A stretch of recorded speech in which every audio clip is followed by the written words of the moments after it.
Hi guys, Ashley here. Today I'm bringing you the amazing Natalia Wiechowski. She is the founder and the main facilitator of Think Natalia, one of the coolest blogs about personal branding and marketing here on LinkedIn. Natalia, it's phenomenal to have you on the show. Oh, thank you so much, Ashley, for having me over. I'm really looking forward to helping your audience to make the most out of LinkedIn and their personal brand. Absolutely. And Natasha, let's start with this. Right now, we are all on lockdown and it's 2020, and we are essentially going through this COVID-19. Has it impacted your business or your life? You're based in Germany right now. So what's happening around you business-wise? So I'm from Germany, but I'm in the UAE at the moment. So I'm in Dubai. And I must say that the mood here seems to be a little bit better than in Germany, based on what I've heard from my friends and clients in Germany. So my business has basically 2 or 3 pillars. And some of the pillars were definitely affected, like the whole keynote speaking and trainings and workshops, all of that is dead. So it's either postponed or canceled until further notice. But on the other side, I have some LinkedIn group coaching. And that one is going up through the roof at the moment. So many people finally design the time or commit to working on their personal brand, on, being more active online, on making sure that, they build maybe a side hustle, or they finally say goodbye to corporate and do their own thing. So that part is going really, really well at the moment. Yeah. And what would you say is right now a good time to do? So you already mentioned maybe a side hustle, maybe finally start investing in your personal brand or trying to learn at least some basics of it. What is a good time right now to actually start doing business-wise?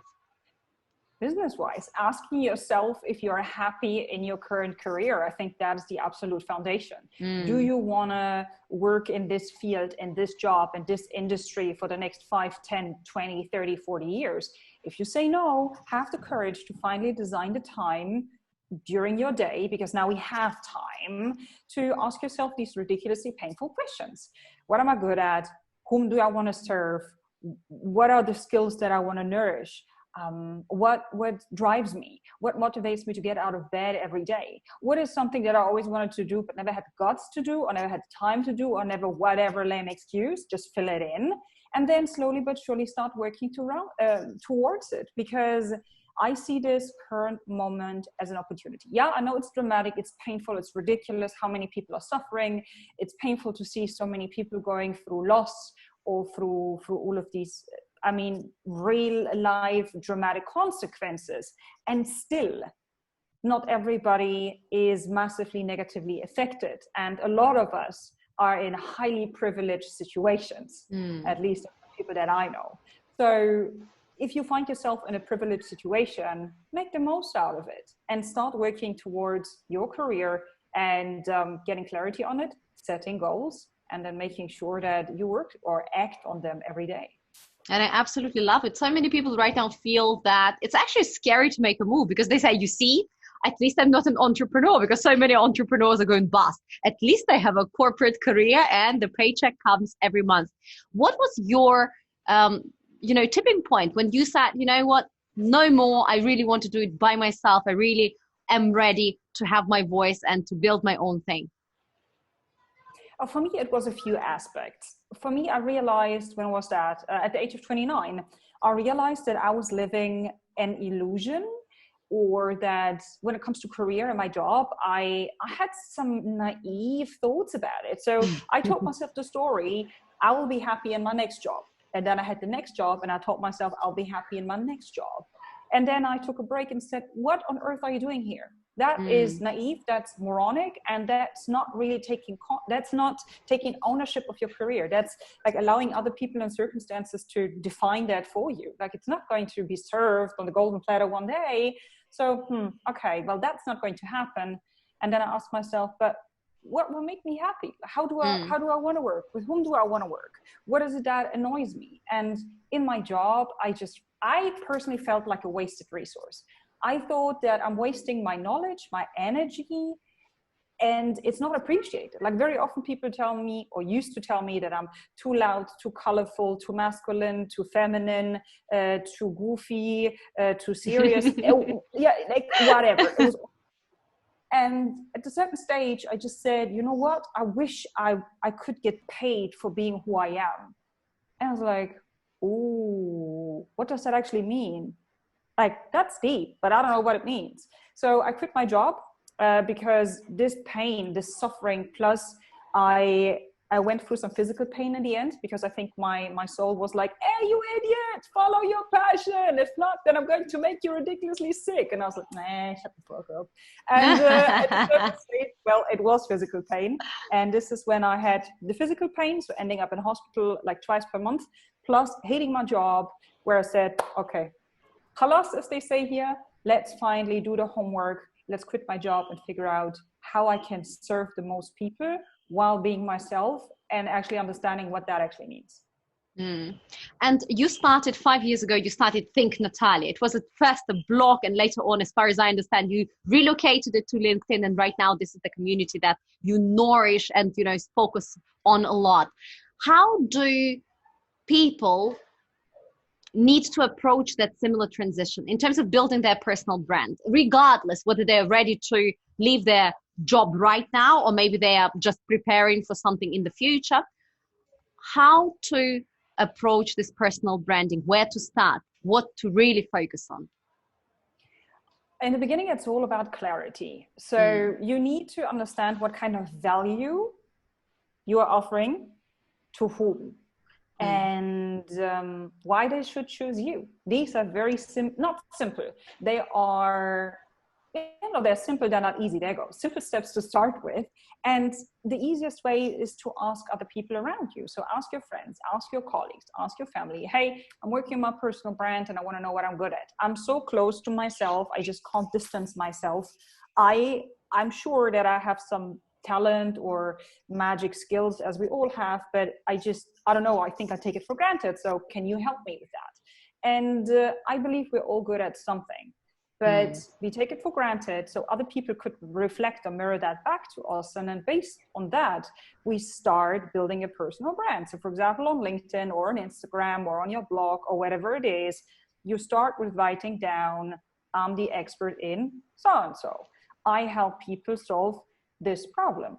And this is usually the end results that they get. So if you're great in organizing stuff and in making sure that people just have a super amazing flow through their day, you might be an amazing coordinator, assistant, however you want to call that. So you help. Or Mary Kondo. Yeah, exactly, right? So every job on this planet solves a problem. What kind of problem do you solve, and how does an end result look like? Communicate with the world, and based on that, the right people will approach you. Because if you're not clear, if you don't understand it, nobody else will understand it. So why should people then talk to you, right? I totally agree with that. And I've seen so many people throughout the year saying that I'm good at this and that and this, but it's really difficult to choose. And that's why they're not moving. So I would say, from what I've observed and how I've acted, just pick one. Just pick one, the one you're feeling good, and just go. There's no right or wrong. At the end of the day, the most horrible decision you can take is no decision at all. So pick one and start working towards it. This internal thermometer will always show you how close or far you are to your true self. Yeah? Yeah, you can always change. My goodness, when you start with this and then you realize it doesn't feel right. It was different in my head and in my mind, or in my head and in my heart. And now as I'm doing it, I don't like it. Boom, then throw it away and do the next one. How to handle Yeah, please go ahead. No, I think a lot of people are afraid that once they made a decision, they're never ever allowed to change. Yeah. This is why they don't make their decision. That's the illusion. That's the illusion. You have the right to change your mind anytime. How to cope with fear, because a lot of these things are fear based, and especially when you start sharing your journey, be it a blog, be it LinkedIn, be it that first video that you push and struggle through on your Instagram or YouTube. How do you, or do you advise your clients to cope with fear? I talk to a few coaches, life coaches, NLP coaches, because I know myself, I know how to trick myself. But I used to be a competitive athlete. And since I'm a child, I know that if it doesn't work out, when you fall down, you stand up, you adjust your crown and keep on walking. If you want to cry, cry. Fine, that's part of life. But a lot of people, they don't have this mindset. They don't have this discipline. They don't have this drive. So I asked these coaches and I said, what do you want me to recommend to these people? Because I'm currently an alien or a unicorn when it comes to that. So, I mean, there are some methods that you can use, like hypnotherapy or any kind of other therapies, or working with a psychologist or with NLP, with people who are really specialized on getting that wrong belief or fear out of your system. But a lot of people, when I tell them that, they're like, oh no, that means that I'm sick, or that means that I'm weak. I'm like, no, it means that you're strong. But overcoming this hurdle and asking an external person for help is already another hurdle. So a lot of people don't do it. And there are also so many misperceptions around these jobs and these techniques. So the majority of people don't have the strength or the courage to do that. So another approach is to understand that the fear will never ever go away, and to make your fear a frenemy. So it's a mix between a friend and an enemy. So you're scared and you accept that, you acknowledge it, but you have a huge reason, why, a vision, a mission, or whatever, that pulls you towards doing it. And you're scared and you're aware of it, but you say, a very important factor, am I going to die from doing this? And what's the worst that could happen, right? Right, exactly. What's the worst that can happen? And if the worst thing is that you're going to lose your money and you need to sleep on the couch of your friend or your parents, so what? You can work yourself up. You can clean dishes. You can, I don't know, whatever. Sell worn underwear. That's what I'm always joking about. So if you're not going to die, then do it. Because in the end, it's just ego or pride that keeps you away from actually growing. I mean, and mistakes and failures and downs are part of growth, of learning. I mean, it's always like this, and it always will be like that. And with the years, it will become easier. And when you don't take yourself and life too seriously, learn from mistakes, this is how you become better. Look at every success story of every person out there. Doesn't matter who it is. If it is Elon Musk, who needed to borrow money to pay his rent because he invested everything into his company. If it was Lewis House, who was sleeping literally on the couch, in his sister's living room, it doesn't matter. It's just get over that false pride and do it. Yeah, I totally agree with you. And I think another element, when you admit it to yourself, another element is also admitting it to others. That element of empathy, saying that, guys, I remember when I started posting my videos, I was like, guys, I'm trying this out. This is really scary, but I'm doing this either way. And people are like, okay, oh, that's what's going on right now. And that sort of loosens you up a little bit to say that, what, I read that book. They told me to do this. So, hey, it's not on me. It's on the book and I'm doing it. And that's absolutely, and this frenemy concept, it absolutely resonates, because essentially fear will never, ever go away. If you don't have a fear, then you have a problem. I mean, then that's not natural. Everything else, fear is natural, and you need to learn to dance with it. In terms of choosing the platform, so right now people feel great. There are so many platforms out there. Shall I still start a blog? And I sort of own a lot of data. If people come to me and they subscribe to my channel, I own it. Or shall I go to social media? But then, social media like Facebook can become very expensive. On Facebook, you cannot grow organic followership right now in 2020, almost basically impossible. But there are cool platforms like LinkedIn. What's your suggestion here when it comes to choosing that medium and that platform? It really depends on two. Number one, what is your preference? Like, what kind of content do you want to create? Do you want to create written content? Is it video content? Is it audio content? So based on that, and what kind of content do you like? Like, is it something that you want to draw? Do you want to sing? Do you want to dance? Do you want to explain? Do you want to teach? Do you want to consult? Do you want to whatever? So this is the first thing, because not every platform will give you the opportunity to express that talent or skill in a proper way. right? So videos, for example, work better on YouTube, while pretty pictures work better on Instagram, while hardcore business, I don't know, infographics might work better on LinkedIn. So that's the first question. The second question is also, who's my target audience and where do they spend their time? So if you are targeting, let's say, people who are mature, who are willing to invest in their knowledge and who tend to have a good income, creating a podcast is a good idea, because people who listen to podcasts are very different from people who go to YouTube and then check something out on YouTube, right? So who's your target audience and where do they spend their time? The average Instagram user is a teenager. The average LinkedIn user is older than an Instagram user and also seems to have a higher income. Then we have TikTok, then we have Twitter, right? So it really depends on the two factors about you and your art or skill or talent. And the other one is definitely your clients. Mm-hmm. Absolutely. And you seem extremely clear when it comes to the direction you're moving. You've got a lot of energy. As you said, you've been a competitive athlete. So you have your psychology in check. I would like to really get some of your insights in the past, maybe 3, 4, 5 years since you've started the blog. What were your biggest learnings when it comes to psychology, when it comes to this thing over here for leaders, right? What can we all learn from this science to support ourselves?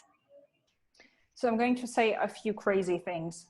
The first thing is, the biggest insight that radically changed my lifestyle and my health was the understanding that I am neither my thoughts nor am I my emotions. I am so much more than that. That might sound simple, but for me, it was as if somebody would take 50 kilos off my back, like that whole burden was gone. Because I don't know about you, but my brand is called Think Natalia because thinking is my biggest asset and my biggest burden at the same time. I used to have a very, very, very loud judging of a mind. So I have a voice here that is continuously judging myself and my world around me all the time. It needs to put stuff into boxes, say pretty, fat, wonderful, attractive, not needed, or whatever, continuously. Or like, oh, that was stupid. Oh, you shouldn't have said that. If you did that 1 year ago, you would have that. So not identifying myself with that, understanding that I'm so much more, however you want to call it, a soul, stardust, glitter, something like that. That was a huge relief. And then in a second step, learning to ignore that or also turn it into a frenemy, learning how to manage that. You will never ever be able to control it. I don't believe in that. But learning how to manage it and temporarily shutting that mind down, man, that will make you look approximately 5 to 9 years younger. You will be less stressed. I swear to you, like people are like, how old are you? I'm like, nah, I'm not 17 in a couple of weeks. Exactly, just turning 18. So it will, less stress, no more anxiety or reduced anxiety. You will feel younger. You will feel more energetic. You will not do the stupid things like comfort eating or impulsive shopping, because you will learn how to feel good in your own skin in the now, not yesterday and not in the future. So learning how to reconnect to the moment of now and your soul is the most important skill that you can ever learn to live a blissful, a peaceful, a balanced and healthy life. Especially when you have a loud mind or an inner judge or however you want to call that. Seriously, that was the best thing that ever happened in my life. And these are 3 beautiful summaries. I would say the first one is your understanding your narrating self. There is a book for some of our listeners who have not read it yet. It's called Thinking Fast and Slow. And essentially in that book, the author, who is the Nobel Prize winner, he's talking about 2 selves within yourself. So essentially your psychology is broken down to narrating self and experiencing self. So what you're actually experiencing right now has nothing to do with the story that you're telling yourself about the experience. So I think what Natalia is talking about is really that narrating self and changing the favorite genre of the narrating self. Because sometimes this person likes thriller and everything that's going on with you becomes a thriller or a drama or a comedy, or it can be an adventure, right? Changing that favorite story, favorite genre. And the second concept I love, absolutely, it's all about self-love and really connecting with your true self and stop judging yourself, because you said judging others is one thing, but when you start judging, doubting, and basically putting yourself down, I love that very quick mental exercise, which basically talks about, would you allow some nasty person on the street to treat your daughter like this? If you had a little daughter and she was like 2 years old, and this old woman would come up to her and say, yeah, you're such an idiot, why did you do that? Would you allow that woman to speak with your little daughter like that? If not, then stop talking to yourself that way. And the last one is living in the now. This is again a gorgeous way. Why do you think, and this will be one of the coolest questions, I guess, for me personally, is I'm extremely excited about it. Why do you think right now in this global thought leadership and bloggers, etc. world, there are a lot less women with a strong, powerful voice than men? When we talk about businesses, when we talk about, again, thought leadership, etc., why are there less women? And what do you think women need to do right now in order to start using their voice more, become more thought leaders? Oh, that's always a topic where I walk or tap into very, very thin ice. As we say. I'm like, okay, let me be as diplomatic as I can. I believe that tendency-wise, that's what I tend to observe. Men very often seem to be better at marketing themselves or building their personal brand. Again, from my observations, the way how a man behaves in public or how he talks about his skills and achievements is like, hey, yo, I'm the best, the world has made it for me. This, of course, exaggerated. But I talk to a lot of people working as recruiters, working in HR, and the classic example is, let's say there is a vacancy. The vacancy has, like, for this job, you need 5 skills. And so the woman sees the ad and says, oh, I just have 4 skills. I'm not going to apply because it's 5 and I just have 4. And I'm not qualified. I'm not qualified. Well, the man, totally exaggerated again, looks at the same ad. It's like, 5 skills? I have 2. I'm going to apply because what they ask for is unrealistic anyway, because what they want is perfection. Perfection is bullshit. This is not how the world works.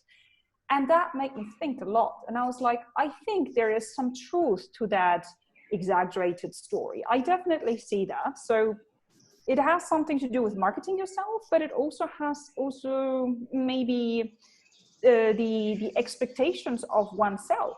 I mean, I think women maybe tend to expect to be perfect, while men don't have these high standards, these high unrealistic expectations and standards of themselves. That could be an answer. And then I also do believe that the question of, do I want to have a career or a family, or can I go with both? Is that possible? Definitely is also a question that a lot of women need to find out for themselves.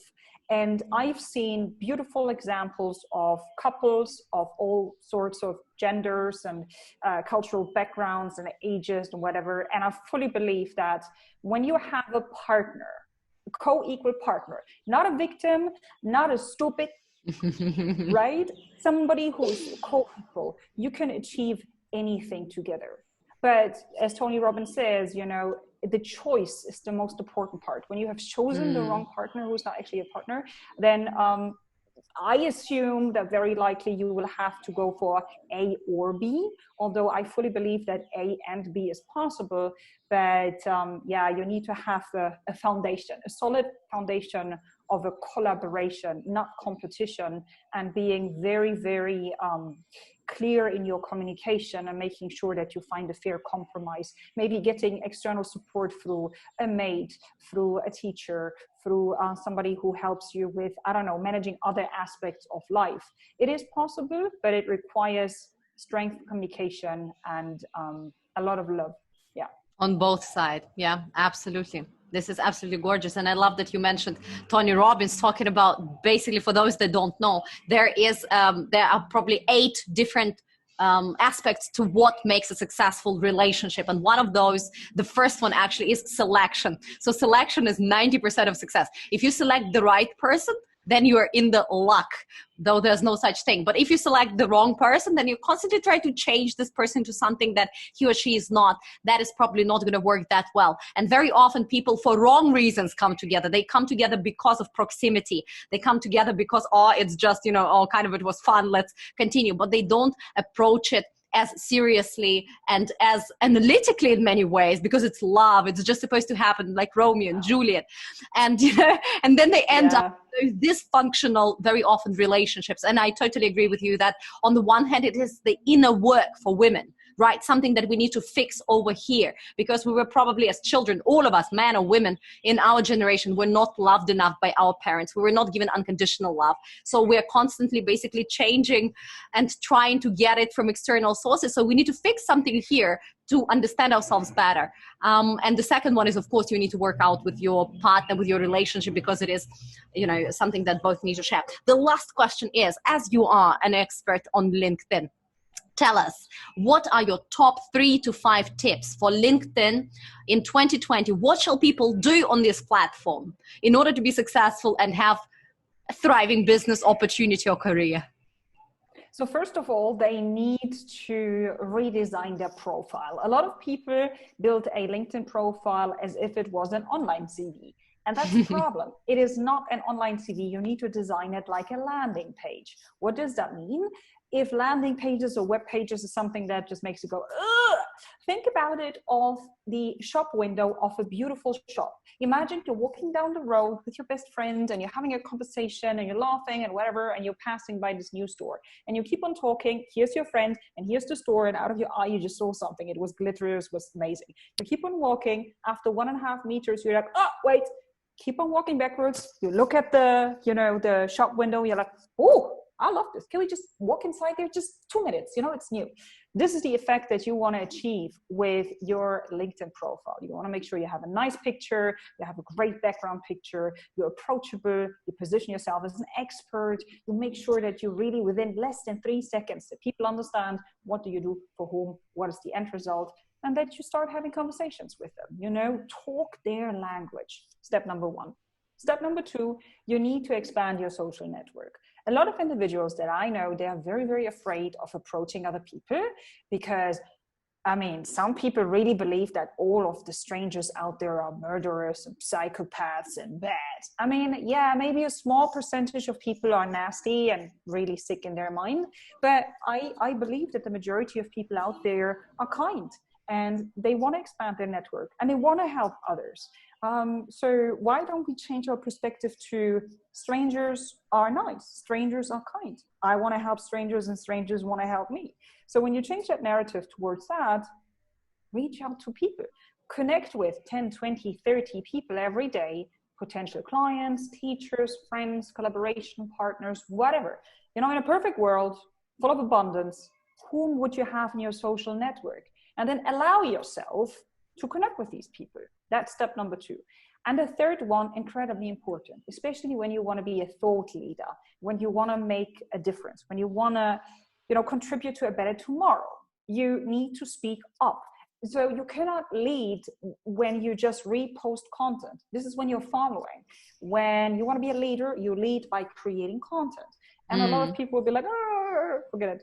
So Gary Vaynerchuk came up with a great concept, which is documenting versus creating. So instead of expecting to create the next Shakespeare poem or script or whatever, or the next Hollywood production, forget that. Again, we talk about way too high expectations. Forget that, put it aside, start documenting your journey instead.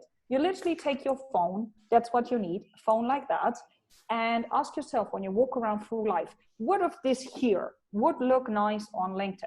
What is it that I can create a story about? What is a lesson learned, a business hack, an insight, something that made me feel good, something that I wanted to share because it added value?